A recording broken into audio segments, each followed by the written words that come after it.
Hello, this is your host, Todd Lewis. Today I am joined by Anarcho, JT, and Logos. Today we're starting a new series on biblical solutions to our current problems.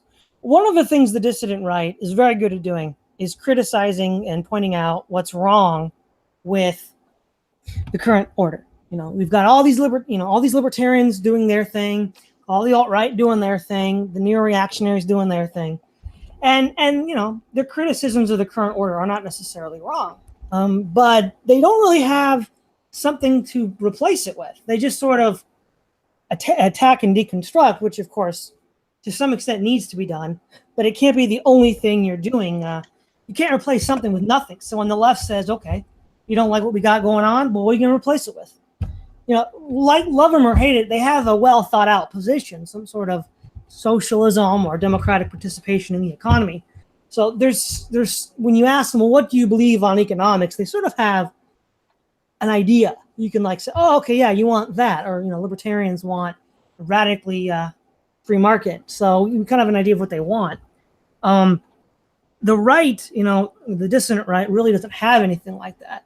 It's more negative rather than positive, and to some extent, we're trying to deal with this and rectify that problem. But one of the current problems that you've pointed out, Anarcho, is some of the inadequacies of fusionism. So maybe you could open up with that.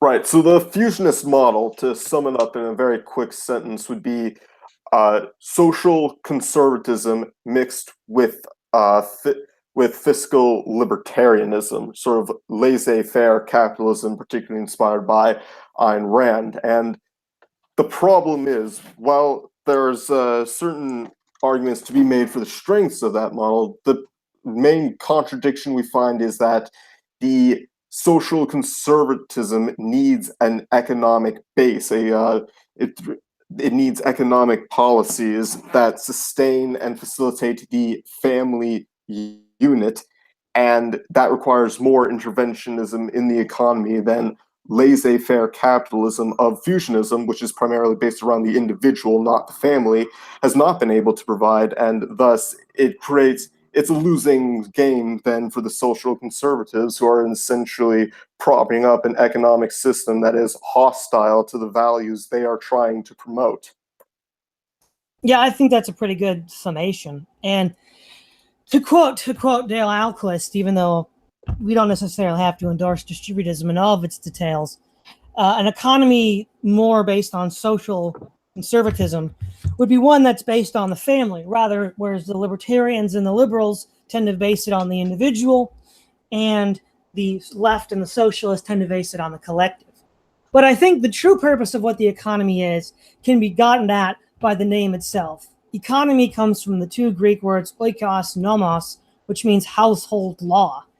We see this in Aristotle's Politics. He gets deeply involved in how the family and the economy are key, and the key of the economy is the self-sufficiency of the family unit. And ultimately, as he sees states as extensions of the family unit, self-sufficiency of this nation as a whole. And in fact, the United States used to pride itself on being self-sufficient. Being made in America was something that was, widely known. So in that sense, until fairly recently, we still believed in that kind of an attitude. So one of the things that to start with is I think we can agree that the solutions that if we apply to the economy that will produce, that are the best kinds of solutions, are those based on the understanding of justice that we find in the Bible. And one of the things that in any sort of replacement to the current system, the sort of Christian economic view, if you will, the fundamental principle is that God owns everything. Deuteronomy 10:14, Leviticus 25:23, Psalm 50:10-12, Haggai 2:8. And that refocusing is important because the economy is no longer for the maximizing of utility of the individual consumer in a sort of capitalistic economy, nor is the focus of the economy based on the need to equally distribute goods, as the socialists, the leftists might argue. but rather the purpose of the economy is to be ordered in the interests that God has outlined in the scriptures. And it wasn't so long ago that many applications of these principles were commonplace in the United States. One that I think all of our parents and grandparents can remember are the blue laws, which were a derivative of the principle to keep the Sabbath holy, Exodus 20, verse 8, Exodus 31, 14, and Deuteronomy 5:12. And on the blue laws, we still have some residual blue laws left in the United States where alcohol cannot be bought and sold on Sunday. But in our parents' and grandparents' day, everything was closed. Restaurants, shopping malls, presumably utilities and hospitals were open. But this is one clear practical application of biblical principles to the economy, and one that maybe only 60 years ago was quite normative. One of the things that's interesting about the blue laws, in the case of Hennington versus Georgia in 1896, Chief Justice Stephen Johnson Field wrote, "Its requirement is a secession from labor. In its enactment, the legislature has given the sanction of law to the rule of conduct, which the entire civilized world recognizes as essential to the physical and moral well-being of society. Upon no subject is there such a concurrence of opinion among philosophers, moralists, and statesmen of all nations as on the necessity of the periodical secession from labor. 1 day in 7 is the rule, founded in the experience and sustained by science. Prohibition of secular business on Sunday is advocated on the ground that by it the general welfare is advanced, labor protected, and moral and physical well-being of society promoted." That was a little over 100 years ago, and it's hard to believe now that that was a common consensus across the civilized world. But I think this is also a possible application of the sabbatical principle in the Old Testament. While we're not really an agrarian society anymore, and it's questionable whether we should even be required to let the land lay inactive for a year every 7 years. The implication, though, is that people need time off. They need to rest, recuperate. And in many ways, the blue laws were one way of doing that. So what are your thoughts on that, JT? Well, I mean, going back to some of what we've said about what the purpose of the economy is the economy in many ways is for the benefit of the family. And we see that not only outlined in distributism or some of the philosophers, we see this quite a bit in Scripture. Now, we also have to understand is that prosperity is never meant for its own sake. Prosperity was always for, the sustaining of the family, giving to God, demonstrating God's provision over his people so that they might worship and prosper in the land that he gave them. Being economics, at least prosperity for its own self was never, prosperity was not an end in and of itself, it was a means. Now, part of that was that God had instituted in the Torah the idea of a rest. For God created the earth in 6 days and he rested on the seventh day, not so much that he needed rest, but to provide an example for us that we might rest. Now, going back to this idea of rest, it's interesting how in that Supreme Court case that you see the necessity, the scientific necessity of rest. We know that during the French Revolution at its height, as they were trying to de-Christianize France, they attempted to change the calendar from instead of a 7-day week to a 10-day week. Now, the 10-day week still had a day of rest, but you had 9 days of work. And the idea of having a 10-day week was in part so people would lose track of when the Sabbath was. Well, here's what happened. Both people and animals were exhausted, working a 9-day week instead of a 6-day week. And it had a major effect on the economy, on productivity. So even from a utilitarian perspective, we see this idea of a rest, whether it's of 1 day a week, or whether it's letting crop rotation as people do today by letting parts of their land go fallow for about a year. We see that this principle of rest for the benefit of the family and as well as the individual is quite clear in Scripture, as well as its benefits. And we see those benefits manifest itself even today in our post-Christian age. Well, as it says in the good book, right? You follow Christ and you gain life more fully, more Absolutely. enjoyably. What are some of your thoughts on the ideas of the blue laws and rest, Anarcho?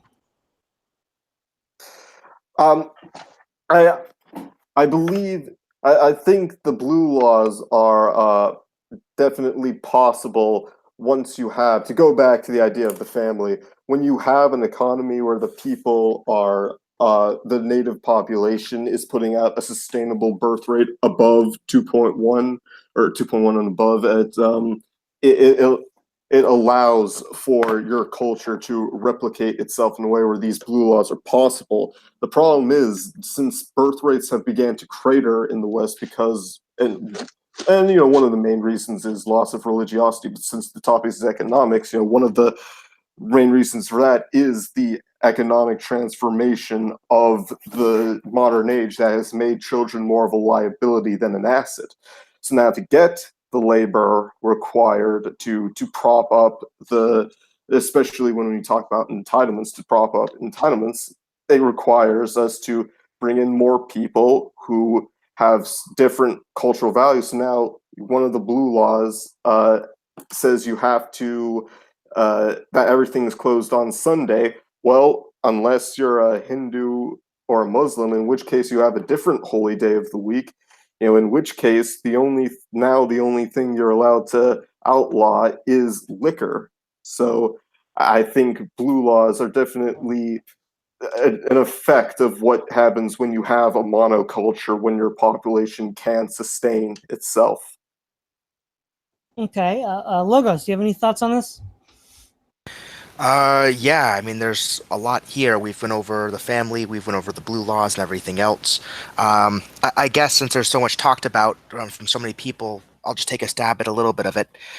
So we try to get the blue laws and this whole idea of rest by bringing in the 40-hour work week. The problem is, I don't know if that's done a sufficiently good job. There have been a lot of social media posts from, say, teachers who are fed up with their position because the parents aren't able or aren't willing for whatever reason to spend time with their children and help them out with academic study. So the point of the Sabbath, a day particularly for parents to spend time with their kids and their kids home from school, is that extra bonding time where they can catch up, see how things are going, check in on homework, whatever needs to be done before school the next week. That's a moment of family recharging and planning and that sort of thing, right? But if it's just hours worked per week, you can have parents, for example, that work on the weekends and are maybe off work some days when their kids are in school, or have non-overlapping schedules and all the like, that make it very, very hard for them to have consistent time with their children to get this stuff all fleshed out. And we're seeing implications of that. So I think that's one aspect of our current iteration of blue laws in terms of hours worked, that from an economic perspective, we're finding lacking in other institutions, education being chief among them. Another problem is the economics of the family. And this comes into play especially in terms of land, and something I've been thinking about quite a bit, because when your unit is family, how you manage land becomes paramount. So if you have a whole bunch of your people that primarily, more and more, especially after the housing bubble, are turning to rental units in terms of where they choose to live. Well, if the rents become too high, if they're purely laissez-faire and the market comes out of disequilibrium, people tend to have to afford paying rent versus having children. They're in diametric opposition. So if we don't look at that carefully, for example, that could be another thing that conflicts with having children. Conflicts with the family as a full resolution. It's not just a couple being together, it's having children and raising them to take over as the next generation in society, right? There's a whole package that goes along with what a family is. And if our economy isn't meeting every single aspect of that, it's going to collapse with consequences you've noted in terms of population displacement, migration being necessary, and all the rest of this. This is why some of the things I study in economics most are in terms of inelastic markets, housing, healthcare, and the like, because I think that laissez-faire mechanistic systems will not bring those markets into accord on their own. The invisible hand mechanisms just aren't there. You can't just magically spring housing up if all your land has been developed. I mean, it hasn't been. There have been quite a few papers that have said, the zoning laws and the like enforce inefficient development of housing, but restrict those, keep our current pace of development as people move from rural areas to urban ones, keep demanding more housing. You can kick the can down the road, I don't know, let's say 50 years, let's say, but we'll be having this conversation again, and you're going to run out of ideas where you can build more and more efficiently to cover for it. So we have to carefully plan out how we're going to use the land, how we can make it sustainable for families, and all the rest of it. So I think if you're going to talk about family, you have to talk about land. The two, you can't separate the two. So I guess that's my initial thoughts. Well, I would agree on that, but it sounds like what you're talking about here is there's where we want to go, and then there's how one would get there, because what we want to see at the end of this is going to be a holistic, interconnected system, which if we implement only one part at a time isn't going to be in place to work. And that's where we have to plan out, and what you're pointing out, some of the difficulties in implementing it currently. Is that a fair way of putting it? Not necessarily implementation, more like conception. This goes back to what we were talking about at the beginning with the problem of fusionism, where we have this idea that we can be, socially conservative, but fiscally libertarian. And it's not so clear to me that the two on a conceptual level are separatable, right? Because what happens if our libertarian ideas about free trade and globalism, say, end up getting a whole bunch of jobs shipped overseas? Well, what are people going to turn to cope if they spend like 2 years looking for work and can't find anything? They don't have the intelligence, let's say, to start their own business, and so they've been content and happy being workers. And societies have subsisted on a huge population of people who are just workers. They do their job, they play a good role in their community, they raise their families. They're not the geniuses that make the businesses and invent the technology, but it's like the Pareto rule that me and you always talked about privately, the whole 80-20 thing, right? There's a very small sliver of your population that will invent. A lot of the other people will work to help out the people that invent, and they're good people, and they want to do good, solid work. But when those jobs that they're used to doing leave them, what do? Well, they turn to drugs, alcohol. The opioid epidemic is a big problem, right? So you can't separate the idea of economics, market economics, from how we should act socially. The two are very, very linked in terms of housing, in terms of jobs, in terms of everything. So it's not even at the groundwork of implementation yet. We're purely at the conceptual level. Okay, yeah. And this is what Anarcho got hinted at the beginning, is fiscal libertarianism is ultimately anti-family, because fiscal libertarianism sets in motion economic forces that will ultimately destroy the family, and in which case Marx was actually right, because he predicted that that's what would happen. It was a liberalizing force, a radicalizing force that would destroy traditional institutions. So do you think that Logos then, given the mismatched values in the economy now, a socially conservative economic system based on these principles of family and biblical application, plus the social conservatism that the fusionists, well, I'm not even sure fusionists tout that anymore, but at one point they did. Those would be a much more natural fit. In principle, yeah. I mean, we're going to have to move to the second stage of application. So, you're talking about the land and the blue laws and stuff like that. Those so far, I don't seem to have too much problem with. But you're probably going to bring up later things like the Jubilee, how we handle debts and stuff like that. And that's when things are going to get a lot more complicated. Okay, so maybe we'll save that for when we get there. The other piece of application that I think is really important is the idea of the poor laws, specifically the gleanings and the surety. So the gleanings, Leviticus 19:9-10, Leviticus 23:22, Deuteronomy 24:21, and then pretty much all of chapter of Ruth 2, which is the idea that since Israel was an agrarian society, all of the crops were not to be taken in, but a certain amount was to be left, not specified. And there's much rabbinical literature in Second Temple Judaism arguing about how much is enough for the gleanings. But it was supposed to be left for the poor and for the aliens, the strangers within Israel.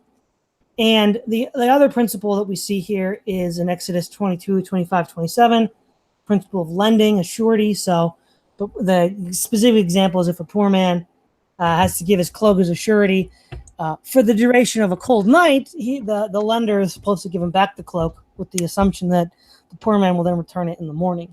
So the takeaway we get from here is that there are principles of behavior that businesses should be encouraged to perform in order to help out the most disadvantaged and vulnerable of our population.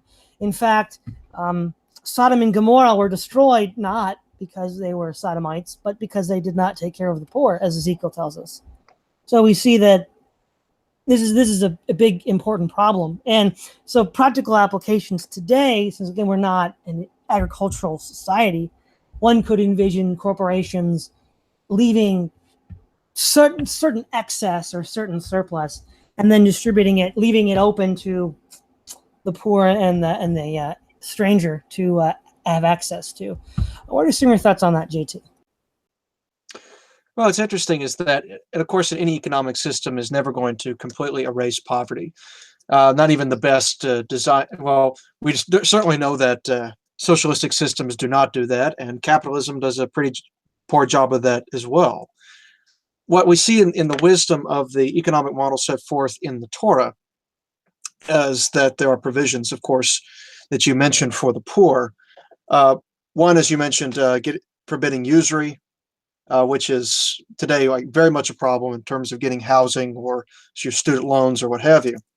But it's not only we see this in the Old Testament, we see this also quite a bit in the New Testament. Well, maybe a bit more on a personal level, we can apply somewhat, I think, to a larger scale. For example, Jesus in Matthew talks about, if someone, asks for your cloak, give it to them. Don't expect anything back. And we see the Didache also repeat the same injunction that in a moral society, a moral society bound by, I would argue, religion, arguably Christianity, I would think would be the best, has a moral system which can take into account those that would be left behind and even the best designed of economic systems. So ultimately, but for this to work, I think you'd ultimately have to have a Christian society. You'd have to have a society where people are agreeing on these particular principles of benevolence and caring for the poor. Sure. Anarcho, thoughts? Yeah, we definitely need a much more simplified way of helping the poor as well. I think another principle we need to touch upon in our economic system, this we apply to both the public and private sector, is the idea of subsidiarization, which is the notion that we have to make things as local as possible while still and only allowing the central powers to take over where it is necessary for various pragmatic consequences. Or usually there has to be some reason for a central power to step in where local units cannot sufficiently do the job, but we need to encourage more support for the poor at the local level, because what we see with these complex bureaucratic welfare programs is just there's very little incentive for those controlling the purse strings in a way to dole it out to the poor in such a way that that there's a kind of mutual understanding of temporary support for long-term commitment to finding work. That's much easier to handle at the local level between the administrator who writes the checks for unemployed people to have food in the meanwhile.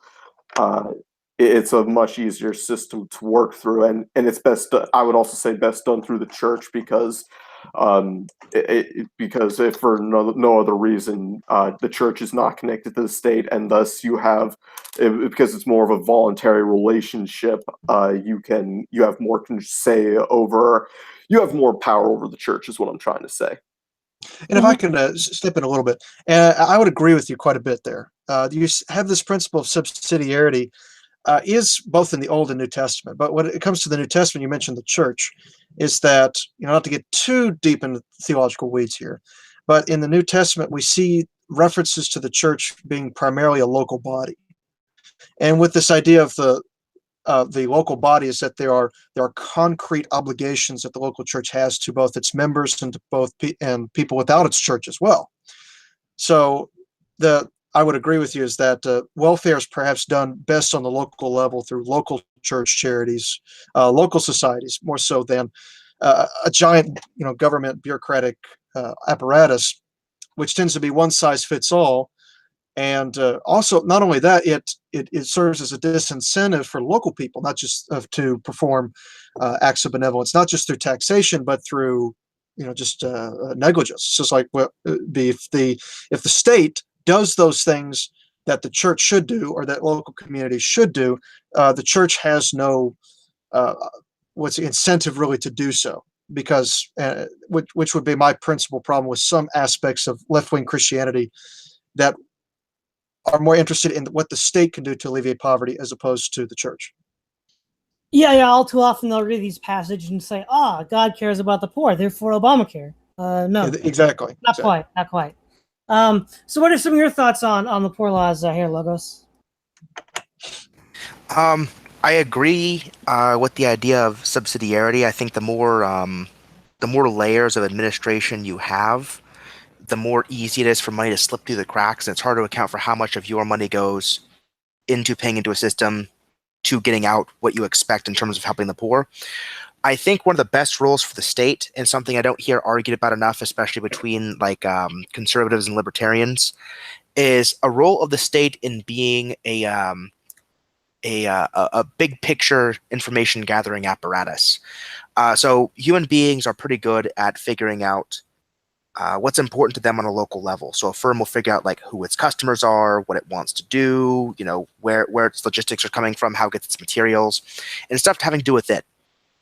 But issues going all over the country, all over the world, eventually you get things that are just too big in perspective for any one firm or locality or whatnot to handle, right? So you could have cities, for example, that have accidentally found themselves with an oversupply of, I don't know, math teachers or something. And you could have towns that are going through a job crisis and they have poor people that want to work, but technology has transcended their area in some regard where they need greater specialization. So I think of the state, I think one of the best uses for the state would be an institution which just take stock of what the communities need. These math teachers need work, this community needs more math teachers, and just makes a database where it just helps them communicate with each other more effectively and saying, here's what we need, here's what we need from you, and so on and so forth. Especially in terms of health insurance. I don't think of state health insurance or health care as we pay into a giant state pool. I think of it more in terms of these communities have sick, these communities have money, and then you can make deals where money's moved from one community to help the sick in another one, and there's a quid pro quo relationship that might happen down the road when the shoe's on the other foot. And I think that these long-term interests of who need what can be facilitated and managed by the information gathering of a state. I think that's what one of its big long-term things should be, first and foremost, in terms of how much authority should it have or anything else. But that's just my own particular thoughts and bent on this thing. I don't know. I don't know how much either philosophy would agree with that overall. I got a question for you though, Logos. Well, what do you think then of the state creating positive incentives, say possibly tax breaks or something, to encourage companies to leave the equivalent of a gleanings for people who are poor or strangers in the land? That's interesting. I mean, we have this idea of tax breaks. I guess my first question would be, here's the problem. Before we can talk about tax breaks and incentives for corporations created by the state, this might actually have to piggyback on another topic. So we're going to be doing other topics about the economy, politics, the role of the state, and so on, right? So we have to first hammer out, unfortunately, what the role of the state would be in terms of what is in principle good taxation, what taxes should be levied, what should they pay for, what should people expect to get of their taxes, and all the rest of it. Because we might be putting the cart before the horse in terms of tax breaks, because some could argue that the idea of a tax break comes from the idea that the state levies too much tax for too many things on people, and then it flips the incentives around and saying, yeah, we're going to tax you less than what we should have taxed you in the first place. And I don't know how much everybody of us in the chat agrees with what the primary role and function of taxation is first, before we can talk about how you can get off of that burden. You see what I'm saying? That's actually a good point, and we really can't talk about the role or nature of the state at the moment. But it's something to keep in mind for a future show. Right. Now, sort of the 800-pound gorilla in the room is usury. And usury is, of course, widely condemned throughout the Bible. Leviticus 25, 36 to 37, Nehemiah 5, 7 to 10, Psalms 15, 5, Proverbs 28, 8, Ezekiel 18, 8 to 17, and Ezekiel 22, 12. Now, in Proverbs 28 and Ezekiel 22, God says that usury is extortion. Now, in most legal frameworks today, extortion is punished. Though one might argue that there are certain legal extortions that are allowed to run, for instance, the banks. But in a model of the economy that is inspired by the application of biblical principles of justice, what you would see is ideally the absolute prohibition of usury. That may or may not be practical in a total sense, but a reining in of the power of usury. And to my knowledge, many left-wing critiques of capitalism, both Marxist and anarchist, do point to the fact that usury is a way for private power to accrue wealth illicitly and centralize it very rapidly and effectively, which then leads to all of the pathologies and dangers of centralized power in any institution. So what are some of your thoughts on that, JT? Sorry. Yeah, it's interesting how that is one thing that is consistently condemned, arguably in both the Old and New Testaments. I think the question is that those of us that are trying to offer an alternative or biblical alternative to usury would be, what could be an effective system of lending capital or having people have access to capital without having to resort to usury. And so, admittedly, I do not have any real solutions in that regard. But yeah, it's something that I think your point right. It allows for people to accrue wealth from people who, if you're getting a loan, it's obviously you don't have the money for whatever you need, whether that be housing or student loans, or something for your business or what have you. And so it is a way of sort of extorting money from someone who does not have the money in the first place. Kind of backwards, if you ask me, but that's better. Yeah, no, I think you have something to say on that, Anarcho. Yeah, I would say interest rates can be considered a form of collective extortion because, and let's think about this in terms of our current fiat currency. When we're talking about a currency that everyone's mandated to use, through tender laws and the existence of taxation, everyone has to have access to their national currency in order to do any kind of business in modern day life. So when a bank charges interest on in either savings or in loans, it is demanding, it is giving you the principal sum, the money to the lender in order for the investment to go through, plus interest, which is money that it has essentially just created out of thin air. These are dollar bills that did not exist before, but now must exist because and that's what makes interest different from prices, and that is the reason usury doesn't work like other prices work. And the reason it's I call it collective extortion, is because if we were to assume best case scenario for investments that every single investment a bank makes, all those businesses make enough profit to pay back their principal sums, they would not necessarily be able to pay back the interest simply because there would not be a sufficient amount of credits rolling around in the economy to pay it back. And this is why usury can be considered extortion.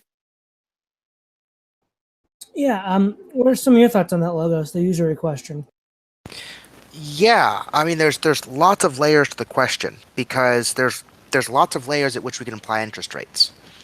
There's interest rates we can apply to individuals who need money for a given time for a specific reason. There's loans which a company or corporation will take out. Maybe they want to make a new product, but they don't have the money on hand immediately. And so they'll borrow for the future to take all this money now to produce this thing, which they think will have great demand. But there's also interest rates you can look at in terms of monetary theory, where people will trade currencies themselves as objects in the market. They will trade some currency X for some currency Y because they expect the value of one to appreciate over the other at a certain rate. And interest rates, in some regard, can reflect that in terms of, which kind of currency are you going to hold on to? Are you going to buy certain types of notes, bonds, stocks, all the rest of it? So there's three levels at which you have to talk about usury. What Anarcho just said about the idea that you print some money in circulation, lend it out, and now what you need back, what you'll demand payment back for can be in excess of the amount of capital you just loaned out in the first place. That basically begs the inflationary cycle to happen. Because let's say I loan out $100 and I charge like 10% interest, over the whole thing. Well, now the bank who lent out this money needs $110. But there's only $100 ever in circulation, so where's the 10 going to come from? That's a question I've been trying to figure out how to deal with as I've been studying economics in school. I haven't taken the right classes. I haven't read the right books. Maybe there's some stuff I'm missing on this, but it just seems kind of silly on the face of it. But on the other hand, there are some good functions that lending actually does provide in the short run. So if you take out the idea of banks, because I think that the bank criticism is actually really good, but you look at how not central banks, but local banks or maybe other lending institutions apply loan to people. When they apply loan to individuals, I think this is where we really need to really be careful and make sure the incentives don't get out of whack. Somebody mentioned student loans earlier. Somebody could be between jobs. They could have medical bills, something which makes them have need of money now. And there are shady organizations like loan sharks that will charge them a huge amount of interest because they know the people can't get the paperwork processed through a bank in the short run. Maybe they're on hard times, their credit's not the best at the moment, so the interest rates won't be the best of the bank, whatever it could be.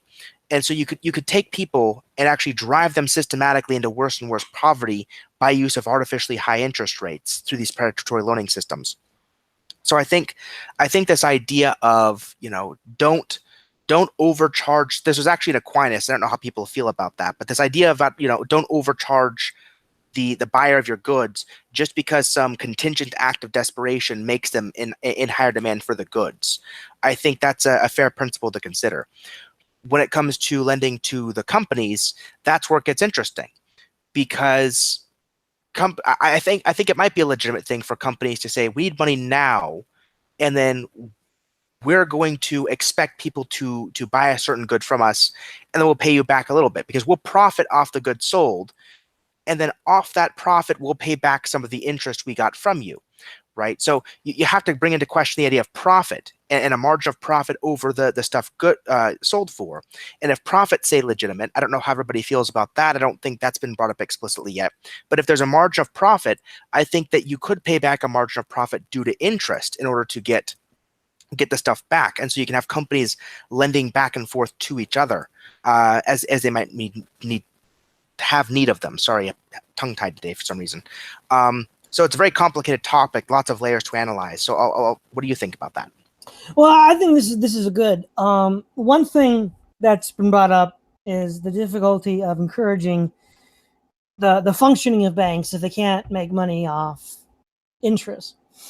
What do you think of the idea of user fees? So, like, for instance, right, if somebody wants to store property, in this case money, right, we normally go to storage houses, pay them a fee every month or whatever to hold our stuff. Well, what if our stuff is money, and they then charge us for how much money we store there? That might be one way to encourage banks to continue to process money without charging interest. Negative interest rates? Well, no, just that they charge user fees in the same way that in a storage facility, you might store, I don't know, plastic bins full of stuff, and you pay them a fee every month to do so. It's just treated as some sort of a storage system. That would work better in a deflationary economy where if your money was gaining more and more value simply by sitting there, that would be fine. But in an inflationary economy, I don't think most people would. I don't think most people would then save their money in a bank at that point. I don't think they think it would be worth the cost. I see. Yeah. This kind of gets to the whole point also of honest weights and measures, which I think in an application would be if this principle of justice is honest weights and measures, then that would imply that banks could not lend out more money than they have in the vaults. I think that would be an application of that principle. What do you think, JT? Yeah, I would agree with you there. It is a fascinating idea, this side of perhaps charging people for as a user fee for the bank. I'm not sure how what's the term, credit unions operate, if they operate in a similar way. I'm not quite sure. I've never had money in a credit union, but I think such a system would be fair because you're utilizing a service and considering how much money you have, if you have enough money to use a bank as such, I think that could be. I mean, in a perfect world, that would seem quite fair. But again, there's some of the problems that Anarcho pointed out. So that might be one option, but we'd have to keep things as inflation in mind. Yeah, I think the key point here is not that there's any one particular mechanism that's going to get all this done. Of course. It's that these are the ideals that we're striving for, and part of the process is coming up with mechanisms and institutions and that will help us achieve and maintain that. So just before we go on, what are your thoughts, Logos, on the idea of possibly having banks charging like user fees, like to hold your money or whenever you use the bank? You know, that's how they derive profit.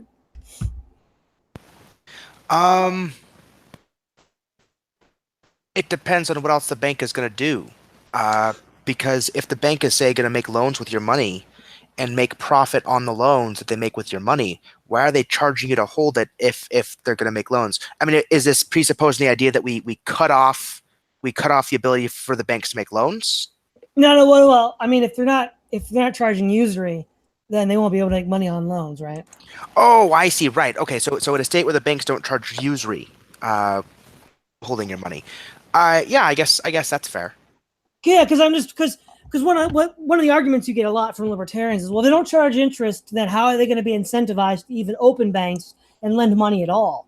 And I'm thinking, well, okay, if they can't make money that way, maybe they can make money as a service. It's a user fee. You know, you pay as you go kind of thing, you know? Right. Now, ultimately, at the end of all of this is the sort of the reset button, the purge, the Jubilee. And the Jubilee is described mostly in Leviticus 25. So I'm going to read some of the description of the Jubilee beginning in verse 9. Then you shall cause the trumpet of the Jubilee to sound on the 10th day of the 7th month. On the day of atonement you shall make the trumpet to go throughout all your land. And you shall consecrate the 50th year and proclaim liberty throughout all the land to all its inhabitants. It shall be a jubilee for you, and each of you shall return to his possession. Each of you shall return to his family. That 50th year shall be a jubilee to you.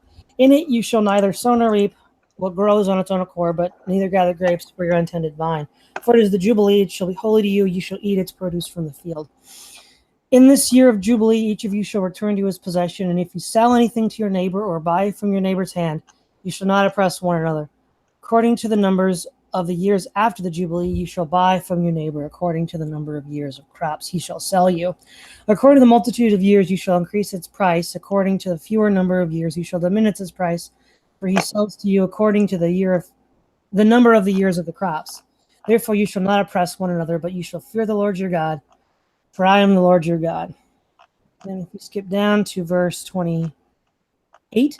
But if he is not able to have it restored to himself, then what he was sold shall remain in the hand of him who bought it until the year of Jubilee, and in the Jubilee it shall be released, and he shall return to his possession. If a man sells a house in a walled city, then he may redeem it within a whole year after it is sold. Within a full year he may redeem it. But if it is not redeemed within the space of a full year, then the house in the walled city shall belong permanently to him who bought it throughout his generations. It shall not be released in the Jubilee. Moreover, the house of the villages which have no wall around them shall be counted as the fields of the country. They may be redeemed, and they shall be released in the Jubilee.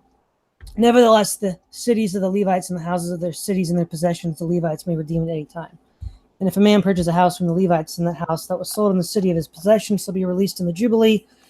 For the houses in the city of the Levites are the possession among the children of Israel. So, well, again, some of this is more to do with an agrarian society, like the land, which is less applicable. The two big things that are applicable are the cancellation of all debts. We don't really have slaves or even indentured servants anymore. I guess you consider people debt slaves. And the redeeming of people's property.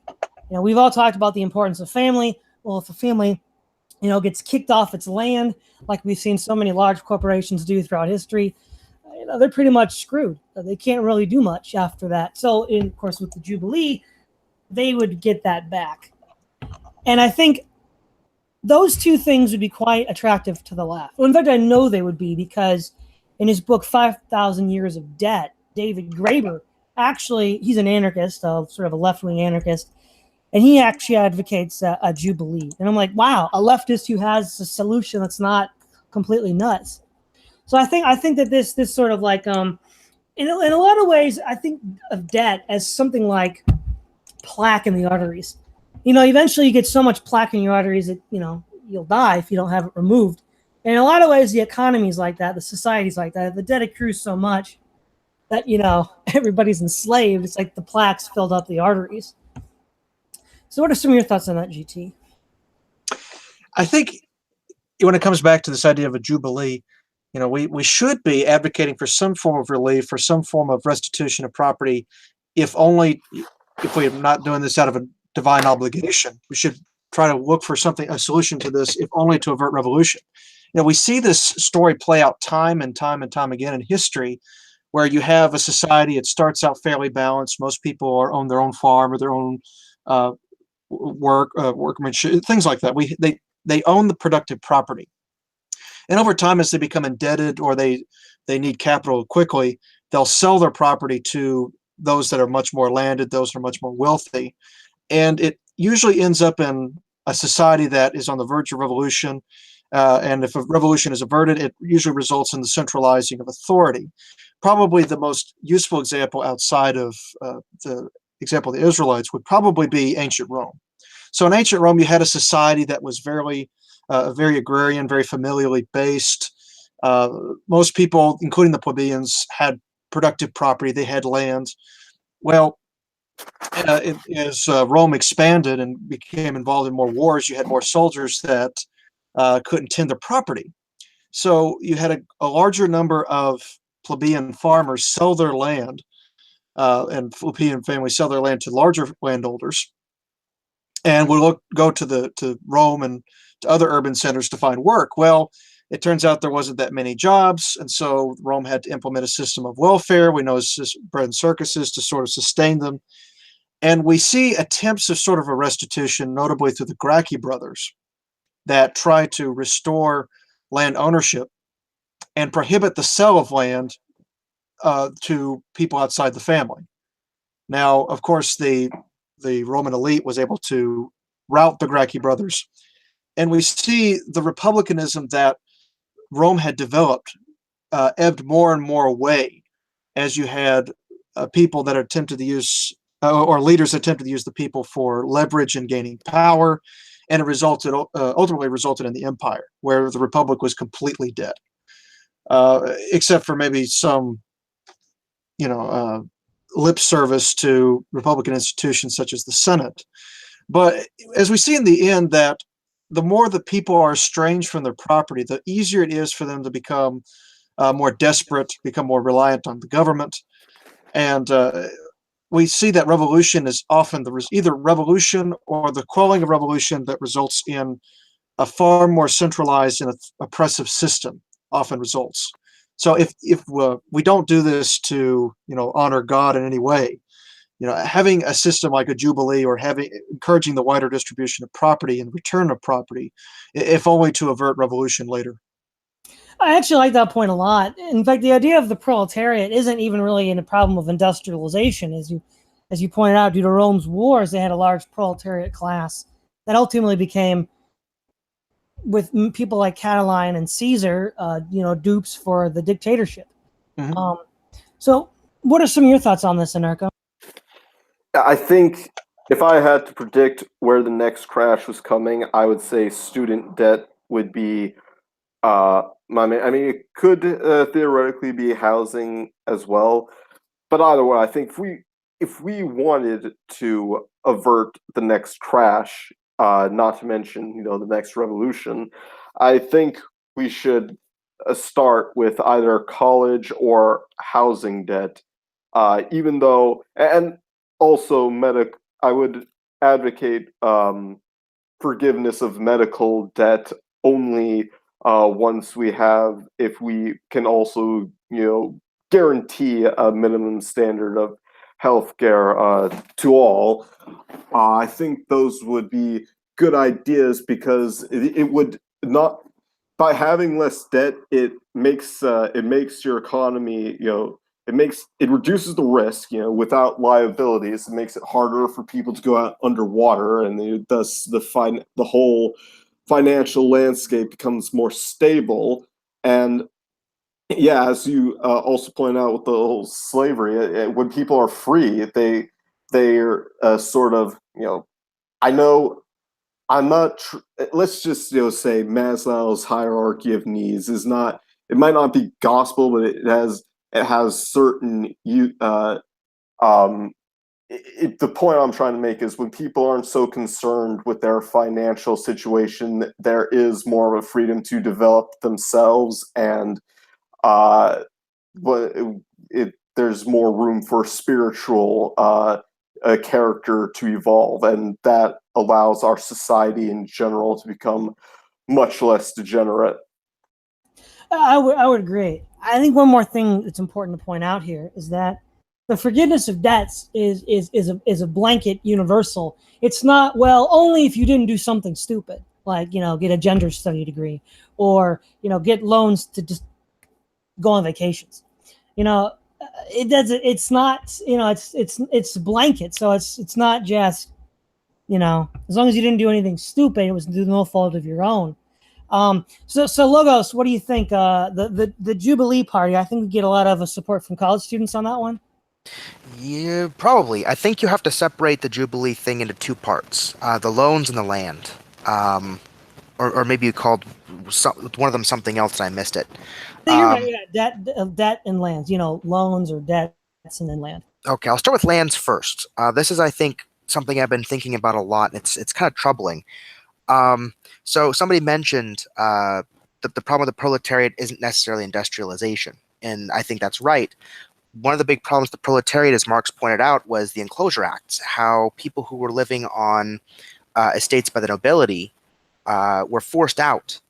They were self-sufficient. They didn't need anybody for anything. They could hunt, fish, trade amongst themselves if they wanted to, but they could eke out a life for themselves. They were kicked off these lands, and now they have to go fend for themselves in the cities. They have to have a wage just to live. They can't go out and hunt their own food. They have to buy from somebody, which forces them to use the monetary system, which forces them to be at the will of employers that will provide them monetary compensation. Now, that makes Jubilee here a double-edged sword. So on the one hand, it's like, yeah, the people who own lands, I can see, would want them back if they lost their lands due to eminent domain and or predatory loans or something crazy, right? The housing bubble that caused the last recession. Jubilee could do a lot of good for that. On the other hand, we have whole cities full of people, for example, that live in apartment complexes, and the land which upholds the apartments they live in might be owned might have been owned by somebody else in the prior part of this Jubilee. So what happens to the people living in apartments if the person who owns the land that the apartments are on now has to give that land back to the original owner? Right. So then the original owner says, well, I'm going to use it for something else. So you have tons of people getting flooded out all at once because these lands have to be given back. And where do they go? So you could end up with the opposite problem in this Jubilee thing, where people who might have had some kind of equilibrium where they were are kicked out, which might cause this local destabilization. So that, I think, has to be considered. And if something's going to be implemented, it has to be done carefully with the parties involved, making sure that people know what's going to happen, who's going to go where. how that's going to work. The loan problem, I think it's a much easier sell with loans. Um, there's so many implications that could happen. I can't claim to know everything. The market is infinitely complicated, but some obvious ones. Uh, I think that people would be less incentivized to give loans out to people for frivolous things that might not be able to repay them, if there might be a period of time in which the loans are now, forgiven. So the loans might be shorter duration. There might be more of an at-need thing. There might be more needless debt taking on in term to support buying certain things, and so on and so forth. I think another implication of that would be Say's law would be more applicable, because people say, supply creates its own demand, but there are so many things, say, in the last several decades that people had demand for that was artificial. They took out debt to buy this stuff. They didn't actually have the money to go out and buy it on their own accord, and so it hid problems that were more fundamental and underlying in the economy. We'd have huge problems if great new products were on the market that everybody wanted, but nobody could buy, and there were market indicators telling us that we could say, okay, stop the presses, our economy has a problem, we need to fix something. But if debt is making this thing like lubricate and keeping it going when it shouldn't, then it can hide severe problems. With student loans is a big thing as well. So like degrees that won't get jobs, if there's a jubilee that could make these kind of loans forgivable, then people would be less incentivized to pay for loans for degrees that aren't employable or useful to society, which I think might end up solving a whole bunch of the problems we see now with certain radical degrees that are just meant to produce activists and not people who produce in society. Those would go by, pretty quick. I wonder if there could be some other unintended consequences. I mean, I noticed that we're going to highlight a lot of the optimism we have and things we like it that it could do. I am afraid that there are unintended consequences to anything we do. So I guess that's some of my initial thoughts on it. No, yeah, sure. No, well, by positive, I didn't mean in the sense of upbeat without concern for negative consequences, but positive in the sense that it's a positive putting something forward rather than just. Oh, yeah, definitely. That's what I meant by positive. We're putting something forward. So, right, a positive right is something that is owed to you. It's put forward. So, yeah. As far as property, which is interesting, I think one way that we could draw an application principle from this is from Investopedia, the term usufruct. Usufruct is a legal right accorded to a person or party that confers the temporary right to use and derive income or benefit from someone else's property. Usufruct is usually conferred for a limited time period. It can be granted to the usufructuary as a way to look after property until the death of a property owner, and the estate can be settled if the property owner is in ill health. While the usufructuary has the right to use the property, he or she cannot damage or destroy it or dispose of the property. So I think if we have a kind of usufructuary system, that might prevent some of the entanglements of switching property around. Logos. What do you think about that? Yeah, I think that that's a way that it would be implemented at a legal level if you're going to.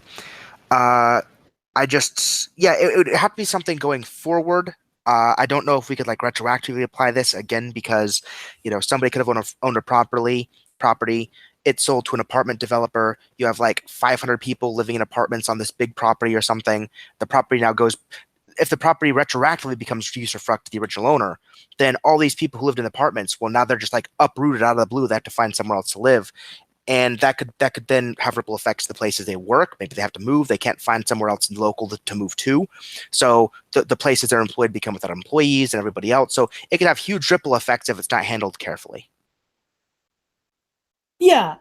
Again, this is more the big idea, what we'd like to see. Maybe since you brought up a lot of interesting problems in implementation, we could do another episode about implementing these ideas and the sort of pitfalls that might be there in front of us if anyone was trying to implement this. Sure. One person in the comments, Francisco Devo, said, "How about give new lands to people who lost their land to apartment complexes, land of equal or greater value?" So I guess we'll start with you, Logos. What do you think about that solution? It's good if the land's available. Absolutely. So if you get kicked out of an apartment complex, there's some land that we could give you nearby, so you don't necessarily lose your place of work or something like that. That would be a start. So if we could guarantee them some new apartment to live in or something like that, that's great. All I'm saying is we just need to know how it's going to work out and make sure chaos doesn't ensue, and it could probably be workable. Yeah. So I guess, yeah, what do you think of that, JT? That sounds fair to me, but again, we have to. The idea of trying to, land for land may not be so possible. Probably more so in America, but we might have issues with practicality. But it is Yeah. an interesting concept. Yes. Okay. And Marco, your thoughts on that? I mean, I think we could guarantee land as say like a positive right as well as a negative right. You have the negative right not to be aggressed upon, but we also, I think we can also say that I think in order for one to be truly free, you also need, as you said, to be sustained. And I think we should make sure that everyone, as many people have, their own plot of land, though there will be some in apartment complexes. One thing we didn't talk so much tonight was, I think with, I'll just throw this in now. I'm a Georgist myself, so when it comes to, taxation, I think it should be based primarily around land value and certain natural resources. So I think that might encourage migration from urban to rural areas, as it would place most of the tax burden on landlords, and uh, eventually it might incent if rents were to rise in proportion, it would hopefully incentivize enough people to leave the city. It would at least get the ball rolling. So that's my 2 cents on that topic.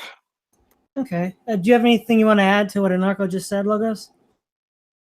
Um, I think so. One thing that worries me about my study of rent income ratios with respect to incomes is it's not clear that when people make less money in proportion to a raise in rents, they leave, or at the very least find somewhere that has a more affordable ratio for them. In my studies, I looked at the curve using decades of census data to see what's going on, and this curve is like either like a rational function, like 1/x, or exponential, like it sharply declines. So it's not clear, as the economic literature suggests, that people will be rational people that will immediately find places that correspond to their income and move there. People tend to find places they like to live, they like to develop communities, and they will stay there through thick and thin, raising rents and everything else. So I'm optimistic. I would like to start seeing people de-urbanize. I think it's efficient in some regards, but it's very predatory in others. I'm a pessimist with respect to the city, so I'd like to see that it happens. It might take a little more of a boost than just raising everybody's rents. People seem to be very, very resilient to moving in the face of higher costs, so that kind of worries me a little bit. Mm-hmm. Mm-hmm. We're about out of time, so I think we'll start with the final statements. And I think this quote from C.S. Lewis sort of highlights everything we've been talking about. I believe a man is happier and happy in a rich way if he has the freeborn mind, but I doubt whether he can have this without economic independence, which the new society is abolishing. For economic independence allows an education not controlled by government, and in adult life, it is the man who needs and asks nothing of the government who can criticize its acts and snap his fingers at its ideology. Read Montaigne. That's the voice of a man with his legs under his own table, eating the mutton and turnips raised on his own land, who will talk like that when the state is everyone's schoolmaster and employer. And I think that's sort of what we've been getting at in certain ways throughout tonight. So I guess we'll start with you, Logos. What are some of your final thoughts? Um, it's very complicated, the topic of economics and how to make everything work. I think that some of the principles that we have here are probably fairly good ones. I guess I'm kind of a Jordan Peterson fan, and I think that a whole lot of our literature, our religious writings, our historical texts are kind of like little pieces of historical factoids that our ancestors have figured out about how to live with each other, how to coexist when you have constraints, when you have limited resources, when there's conflict. Um, and all these other things. I don't know if 100% of them are all right, but I think there's a grain of truth to all of them. And I think doing this exploration about, what could be gleaned from the Bible might be a fruitful one. I think